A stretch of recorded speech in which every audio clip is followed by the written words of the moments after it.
Welcome to I news. నేను దేవిక. అంతర్జాతీయ రాజకీయాలలో ఒక ప్రచార వార్. అగ్రరాజ్యం అమెరికాతో డీల్ కుదిరిందంటూ పాకిస్తాన్ చేసిన బూటకపు ప్రకటన పరువు పోగొట్టుకుంది. F-16 యుద్ధ విమానాల సామర్థ్యాన్ని పెంచే advanced AIM-120 air to air missiles ను అమెరికా తమకు ఇస్తుందంటూ పాకిస్తాన్ మీడియాలో వచ్చిన వార్తలపై అమెరికా ఏకంగా అధికారిక ప్రకటన చేసి మరీ ఖండించింది. పాకిస్తాన్ పీఎం, ఆర్మీ చీఫ్ ట్రంప్తో మీటింగ్ తర్వాత పుకార్లు ఎలా సృష్టించారు? అసలు అమెరికా విడుదల చేసిన లిస్టులో ఉన్న నిజమైన ఒప్పందం ఏంటి?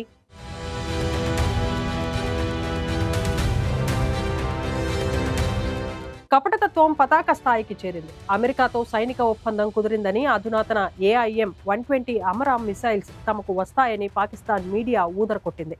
కానీ ఆ ప్రకటన కేవలం ఒక ప్రోపగండా, బుడగ మాత్రమే. బ్రేకింగ్ న్యూస్ ఏమిటంటే, అమెరికా యుద్ధ విభాగం, అమెరికన్ ఎంబసీ ఏకమై పాకిస్తాన్ ప్రచారాన్ని బహిరంగంగా ఖండించాయి. ఈ కాంట్రాక్ట్ సవరణలో పాకిస్తాన్కు కొత్త అమరామ్ మిసైల్స్ సరఫరా చేసే అంశం ఎక్కడా లేదు అంటూ అధికారిక ప్రకటన జారీ చేశాయి. అసలు నిజం ఏమిటంటే, అమెరికా డిఫెన్స్ డిపార్ట్మెంట్ సెప్టెంబర్ 30, 2025న విడుదల చేసిన లిస్టులో పాకిస్తాన్కు సంబంధించి ఉన్న మార్పు కేవలం పాత రక్షణ ఒప్పందాల నిర్వహణ, స్పేర్ పార్ట్స్ సరఫరాకు మాత్రమే. అంటే ఇప్పటికే ఉన్న పాత మిసైల్ సిస్టమ్ను రిపేర్ చేసుకోవటానికి మాత్రమే ఈ కాంట్రాక్ట్. అంతే తప్ప పాకిస్తాన్ సైనిక సామర్థ్యాన్ని పెంచడానికి కొత్త మిసైల్స్ ఇవ్వటం లేదు.